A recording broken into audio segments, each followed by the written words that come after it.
Welcome to Second Listen Saturday on the Parenting Roundabout podcast, where we share some fun moments from a past episode for your weekend listening pleasure. Look for new episodes every Monday through Friday. The times are a-changin', as always. They never stop doing that. They never do. No, they don't. Would be fine if they wanted to. Well, and I think they're particularly changing with the job market, as we are all finding out, because we are kind of in various stages of our work life. Some of us are. Yeah, I think we're all kind of, well, I know Catherine and I, well, Catherine, you've worked consistently, right? I think I'm probably the one that's not worked for the longest and now getting back into the workforce.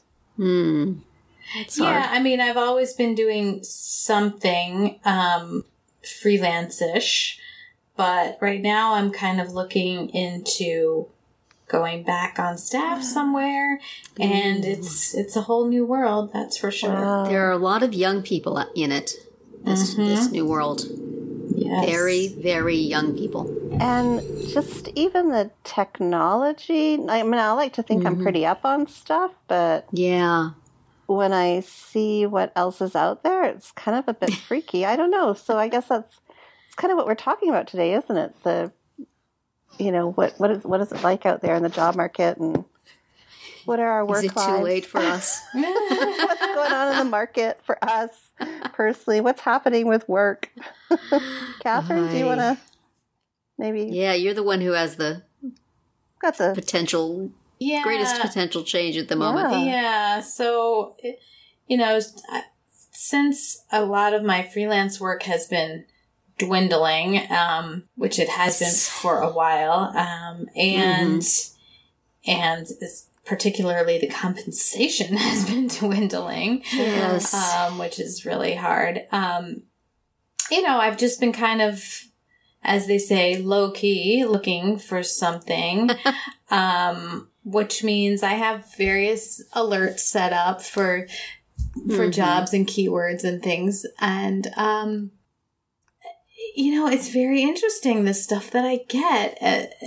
Some of it is fairly relevant, but nothing relevant that I've applied to have I gotten any much of any response to. And then there are things like just the list of responsibilities is a mile long, and and it's a mile wide too. I mean, it's just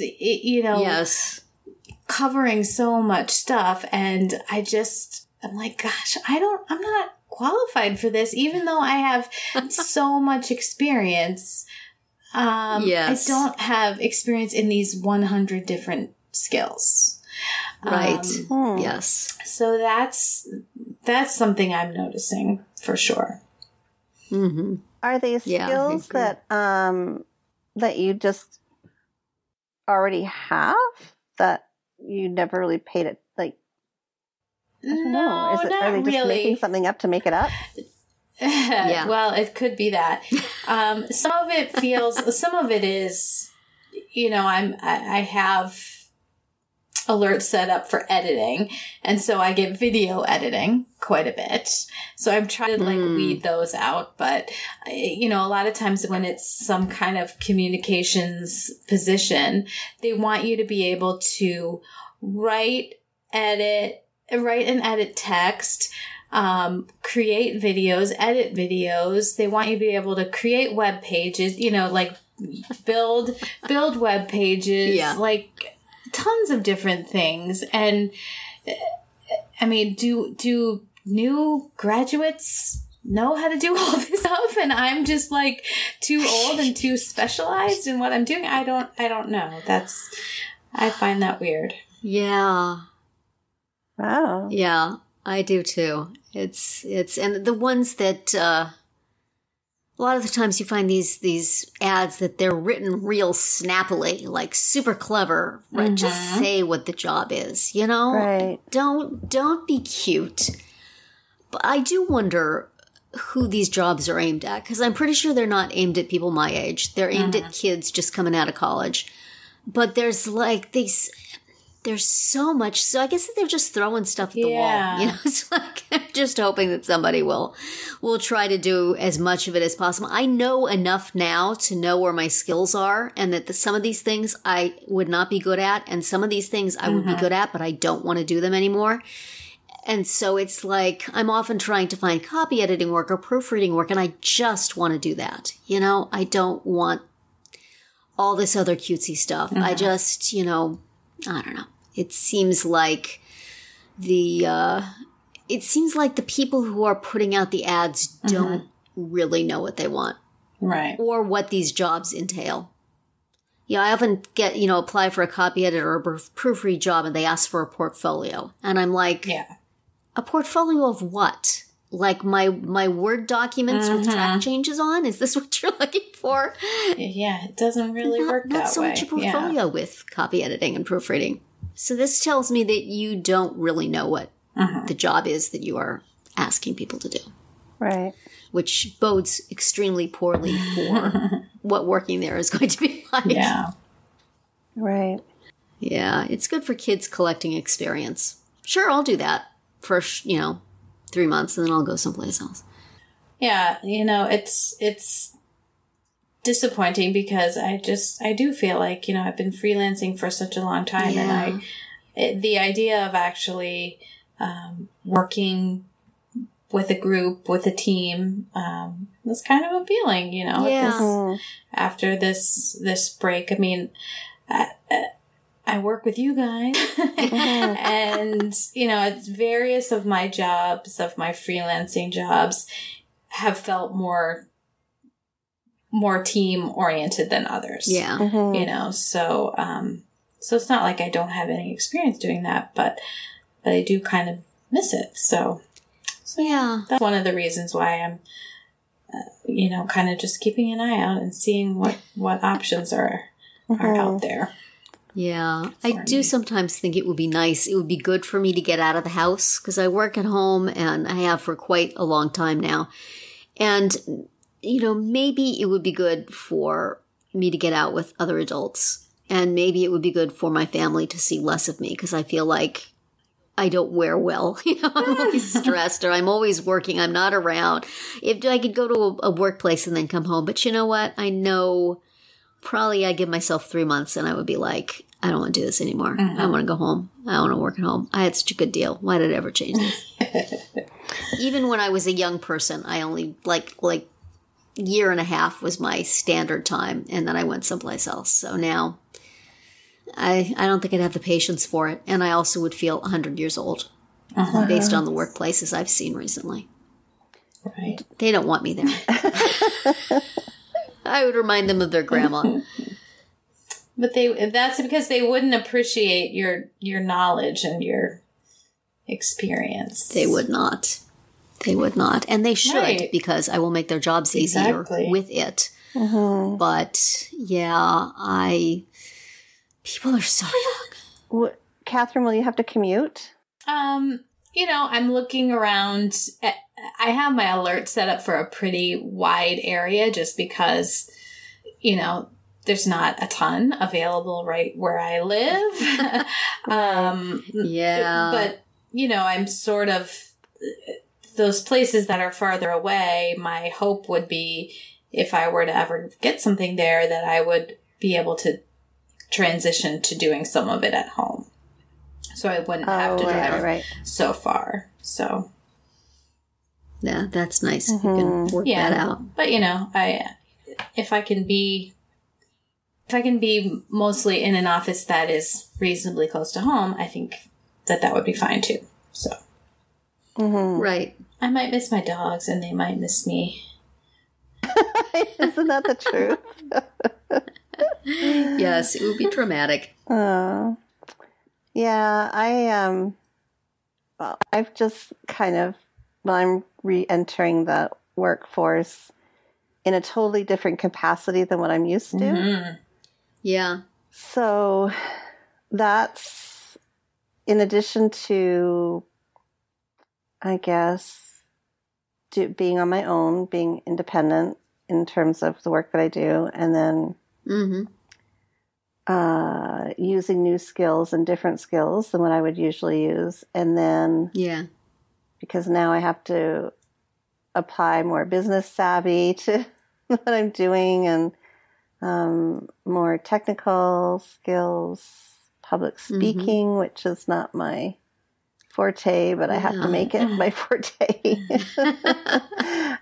Traveling, which I'm not used to, by leaving home for a couple days at a time. So that's a big transition I'm finding. I'm having to make myself like little notes as to what to remember and how to, what I should be thinking about. And it just doesn't come natural, right? Like it's a whole other. Well, it's very different from being in a classroom, which is what you were doing for a long time, right? Yeah. Right. And teaching, and now I'm teaching adults as opposed to kids, which is, kids are so much more forgiving. Where adults it's a whole different experience speaking in front of a group of adults. And so because I just, as you already know, and I've talked about before, I went up to San Jose last week and spoke at a conference, and it was a great experience and wonderful people, wonderful organization. It was my first sort of formal speaking gig, I guess you could say, where I had to actually travel somewhere and stay in a hotel and then go to the venue and set up. And so it was all very, just very new. And thankfully my husband does that kind of work for a living, so he was able to sort of help me get, kind of get around and figure out what I needed to have and whatnot. But yeah, it's definitely a whole other experience, that's for sure. And I mean, it's good. I like it in that I can go and do it and then come back home. I can leave for a day or two and then come back home. But you have to do the preparation in terms of, preparing what you're going to say, but also getting yourself that gig in the first place. Exactly. Yeah. And that's where the business savviness comes in too, because one of the most challenging things is when people are interested in wanting you to speak, they'll ask you, how much do you charge? And what's, travel and accommodation. And it's very intimidating at first because you're like, I don't know. I'm just glad you want me to come. Exactly. Yes. Right. And then, and then you feel like, oh my gosh, I shouldn't be charging that much, or, oh my goodness, maybe I should be charging more. Or, it's definitely something that you have to, it takes a while to figure out. Right. That's for sure. And then the whole business card thing, and it's a whole other world. Is this something you want to be doing more of, though, the speaking? And is this sort of where you want your career to go at this point? Well, I know that I don't want to go back into the classroom. That's a given.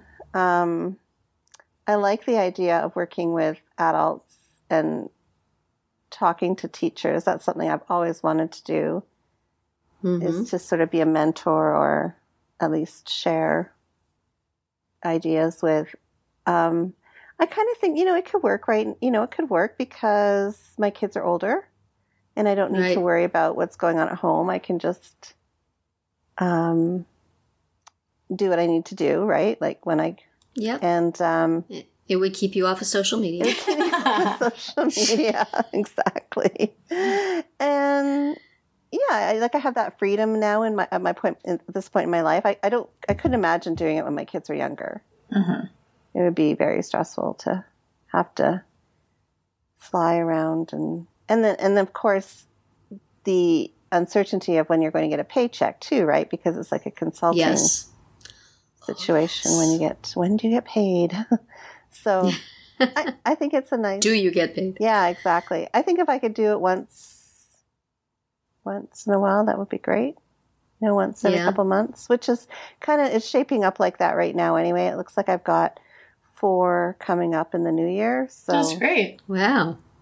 Yeah. So I think there, It's definitely more lucrative than selling books. Well, yes, that's, I always felt like with the books, that was where the money was, to speak at conferences. And then, I mean, a few times I went to conferences and I sold my books there for, I would get them half price from the publisher, and then I would sell them for like 3/4 price, and I would make some money that way. But it's just not my personality. Right. I just can't. I'm not. I gave speeches a few times and they went well, generally, but I just didn't feel comfortable doing it. So you have to have that personality and enjoy like talking to people. Mm-hmm. This is why I work at home in my bedroom. I think it's probably the teacher in me that wants to be out there. That's what's the driving force. It's not so much wanting the attention or wanting to, I don't know, be the next Tony Robbins, but it's just more that I enjoy the aspect of being able to share ideas and things professionally. And you feel passionate about the subject. That is correct. Yes, which I think makes a big difference. Thing. Exactly. Yes. Yeah. That is true. Yeah, that is so true. I couldn't do it if I was talking about, I don't know, vegetables. Well, definitely not that. Not vegetables. So, yeah, it's definitely the subject matter that I'm really keen about too. So yeah, well, that's so cool. Yeah. That's nice to be able to make your own thing, find something you're passionate about and find a way to do it. Yeah, this is kind of evolving. Yeah, Catherine, I feel like you and I had that for a while with About. That was very cool, to be able to write and make money researching and writing about something that I was passionate about. Right. There's a lot I don't miss about it, but I do miss that. That was a really, important thing for me. Mm-hmm. And there's not that many jobs out there like that, I don't think. Right. So maybe why that one didn't last. Yeah. It lasted longer than probably we had any right to expect it to. But, yes. That's... I go back and forth between wishing I could get back into writing about that, about special needs again, and feeling like maybe it's time to pass that torch to somebody else. Uh-huh. And fought my battles, going to retire now.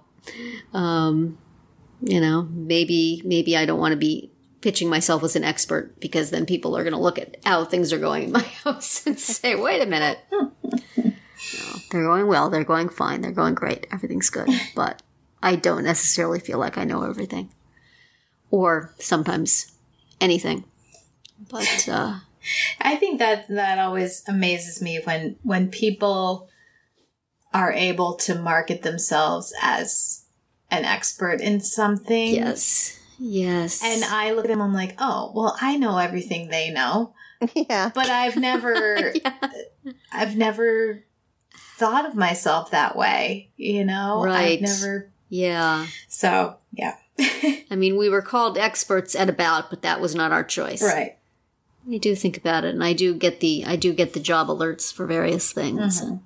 And occasionally put things in and never hear back, and then occasionally get interviews and then never hear back. And so, well, they just even to get the interview, it just seems like such an ordeal. I mean, before I've always been looking out for jobs and wondering, what am I, because for the longest time when I moved here to the U.S., I couldn't work legally. Right. Under our, my husband's work status. But so I was always kind of on the lookout, what am I going to do when I can work? And should I, I'm not proficient at writing, but maybe I should try and apply for some of these writing gigs.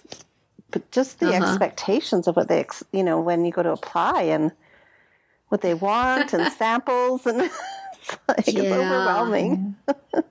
Yeah, I'm lazy. If they want samples, I generally say, well, that's not for me. I don't have to pull that stuff together. I got to get a website that has samples on it so that I can just give them a link. Yeah. But,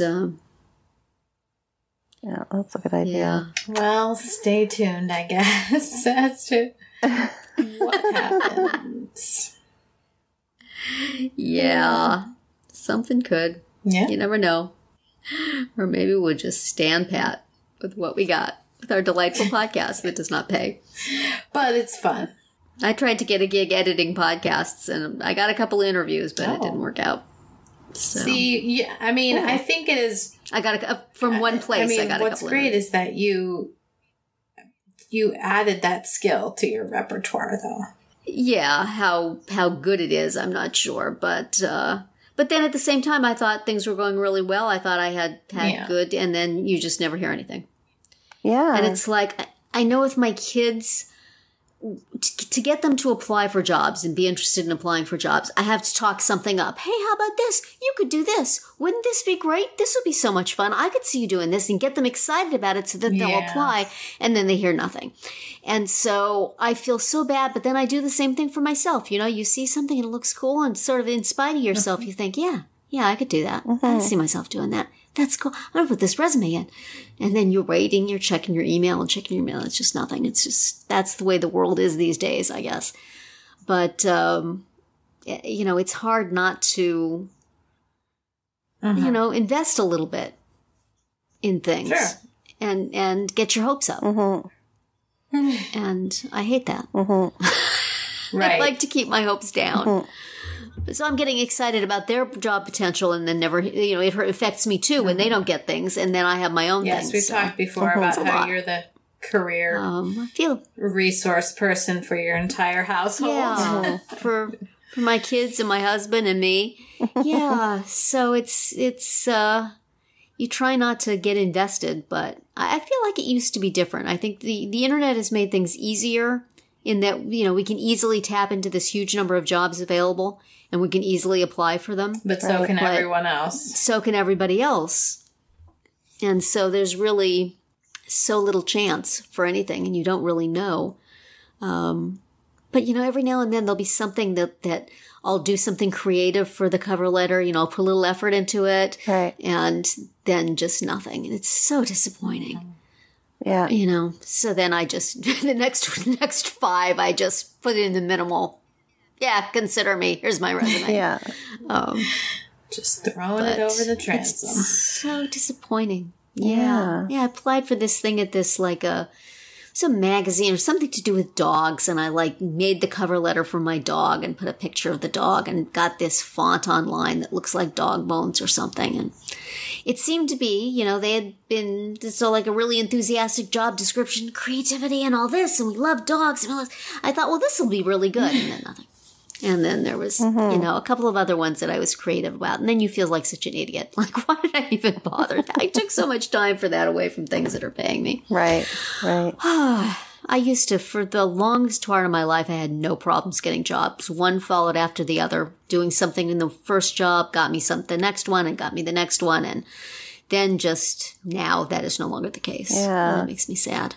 That was always part of my identity. Is, you know, employable. And that fell off the list about 20 years ago, I think.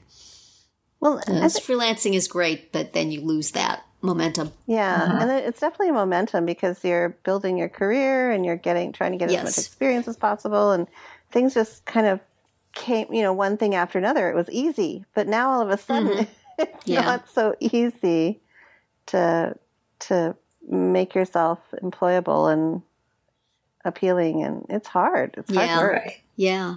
And change is scary. And change is scary. And things are different. Workplaces are different than they were when I was going to an office. I think I've talked here before about going to the office of this place I do some freelance work for, and it's just, well, number one, everybody there is like under 30. And then there's no more cubicles. You know, we went from offices with walls to cubicles, and that was okay. But now it's just these long tables with workstations on them. And I don't want to work in that. I don't want that. That would drive me crazy. How am I supposed to copy it there? So, you know, and I just felt profoundly out of place. And, you know, that's what publishing is. Publishing is, I mean, I don't know if this was your experience too, Catherine. Publishing is young people. You know, there's adults in the editor, you know, the higher up jobs, but it's a bunch of kids working for nothing just to get their lines on their resume. That's what I was. You know, I'm sure I know you were when you were living in New York in the Wayward Girls home. And, and so now... I will note that was a very temporary stay. But so it's like now you go back to those things and you say, yeah, I recognize all these extremely young people. I was one of them once. Where do I fit in now? I'm not going to be the executive editor.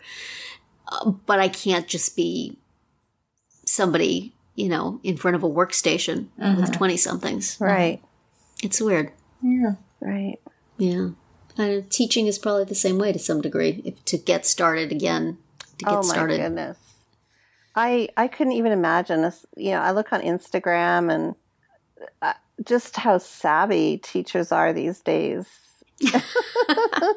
Even, I mean, just in terms of technology and what they're using and all the cutesy things that they're putting out there. And it just overwhelms me. I wouldn't know where to start.